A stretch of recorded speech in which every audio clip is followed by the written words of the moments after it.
Hello everyone. Today we will be learning about Venn diagram representation.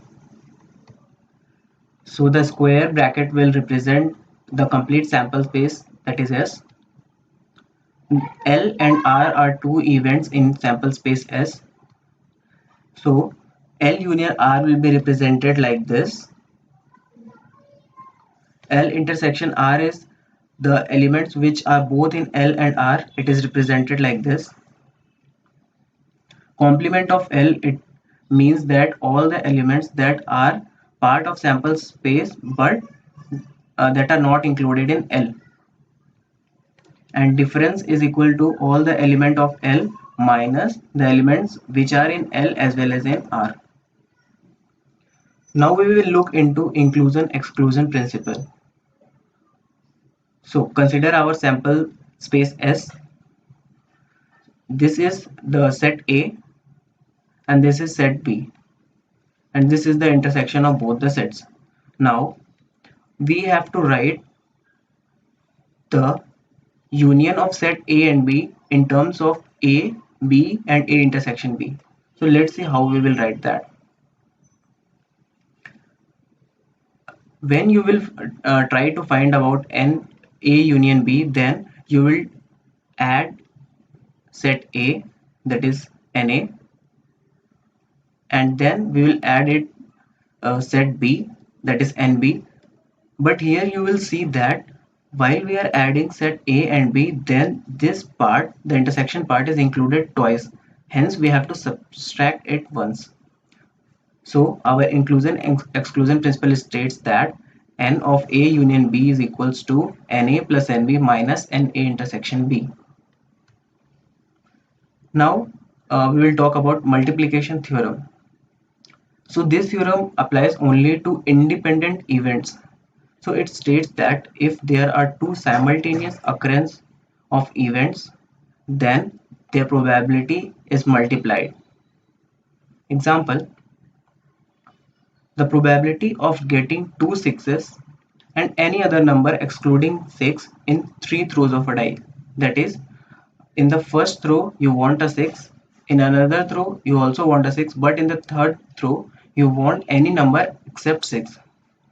So let's see how we will solve this. So probability of getting 6 is equals to 1 by 6, and probability of not getting 6 is 5 by 6, that is 1 to 5 all the numbers except 6. Hence, since these three events are independent, so we can multiply their probability to find the resulting probability. So the probability required will be P of 6 for the first event, P of 6 for the second event, and P not 6, because in the third term we do not want a 6. So it will be 1 by 6 times 1 by 6 times 5 by 6, that will be equal to 5 by 216. Okay, so now we will talk about conditional probability. Conditional probability of an event B is a probability that if we have to find the probability of occurrence of B, we are already given that A has happened. So it is denoted by B given A. So let's see how we will write this. So P given A is equals to P of B intersection A divided by PA. So you can see here that this part, A intersection B part, is included in A and B both. So since we are given that A has already occurred, so we have to look only into the set A, and we have to find what is the probability of occurrence of B. So only this part, A intersection B part, is included in A and B. Hence probability of B given A is equals to P intersection B by PA. So this is our conditional probability. Now we will look into an example to understand it better.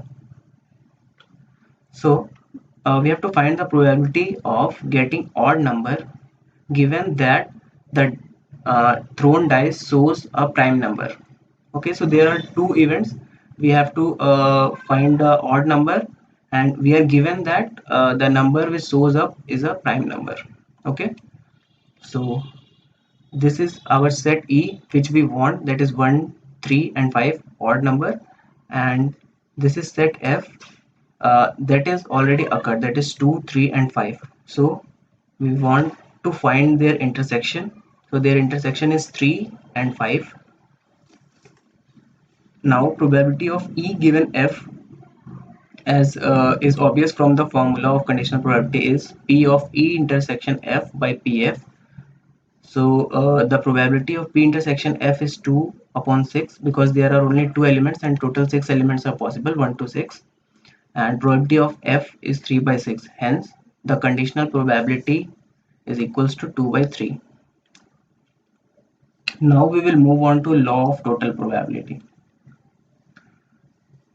Given a sample space S, we divide it into 3 set.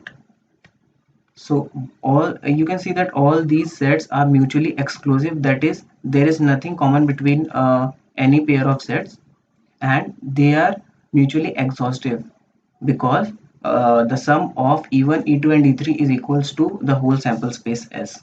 Now if there is an event A and we want to find the probability of A when we are given the probability of happening A in E1, probability of happening A in E2 and probability of happening A in E3. So let's see how we will find it. So we can write probability of A as, first we need to find what is the probability of E1 occurring. So probability of E1 is P of E1. Now if we know that E1 has occurred and we want to find the probability of A, so that can be written as P of A given E1. Okay, yeah, so this is P of A given E1. Similarly, if E2 has occurred, then the probability is P of E2, and the probability of happening of A in E2 is given as P of A given E2 has happened. Similarly for E3 as well. Now if we will add all this probability, then we will get this total probability of happening of A in the whole sample space S. So this is what law of total probability states.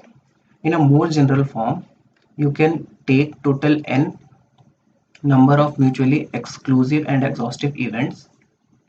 So then there is a set A, the probability of which we need to find. It will belong to the union of these sets, that is our sample space. So we can write it like this: summation I equals to 1 to n P of ei times probability of A given E of I has occurred. Let's understand it better using an example. So there are two boxes, we will name it E1 and E2. In box E1 there are 12 bulbs, out of which 3 are defective. Similarly, in box E2 there are 8 bulbs, out of which 4 are defective. So we want to find the probability of getting a defective bulb when a ball is drawn.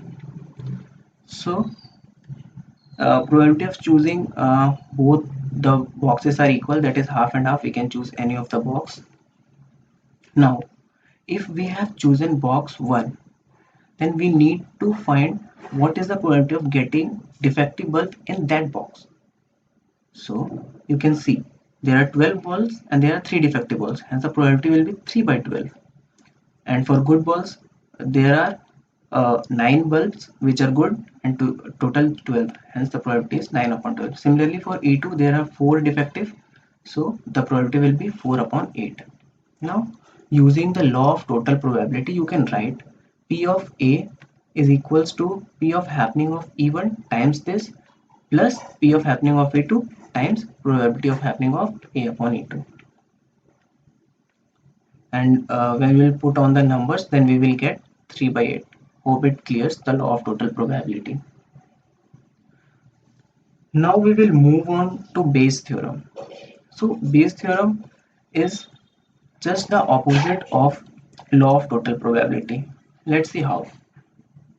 So we are given our sample space S, and there are a set of mutually exclusive and exhaustive events, and then there is a set A. Now in this case we have been told that A has already occurred, and we have to find what is the probability that A has happened due to E1 or E2 or some of the elements. Let's see how we will calculate this. So we will try to find out that if A has happened, then what is the probability that E1 has also happened.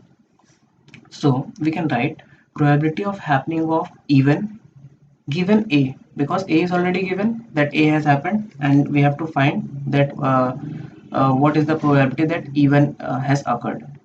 So from conditional probability we can write P of even given A as P of even intersection A by P of A. Now in the numerator we will multiply and divide by even.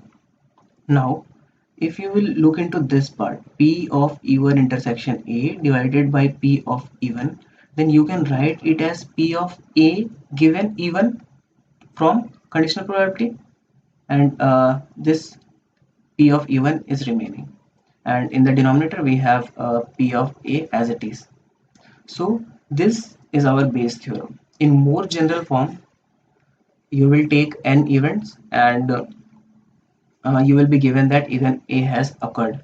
So you can write, you know that P of A is equals to this from our law of total probability, and now you can write P of EI given A as P of A given EI times P of E, P of EI, and divided by P of A, and this P of A is taken from law of total probability. So this is our Bayes theorem. Now look at this example, you will understand it better. There are two boxes, the same problem that we had, E1 and E2. Now in this case we are already given that the bulb that we have drawn is a defective one. Now you have to tell what is the probability that the ball was drawn from E1. Okay, let's see. So we have seen this, that the probability of choosing both the boxes are equal, that is half, and this is the probability of getting a defective from both the boxes. Now using the Bayes theorem you can write probability of getting a defective bulb if E1 has occurred is 3 by 12 times the probability of happening of E1, that is half, divided by the total probability of happening of A. We calculated this using the law of total probability. So this states that the P of EI times P of A by EI summation. So when you will solve this, you will get 1 upon 3.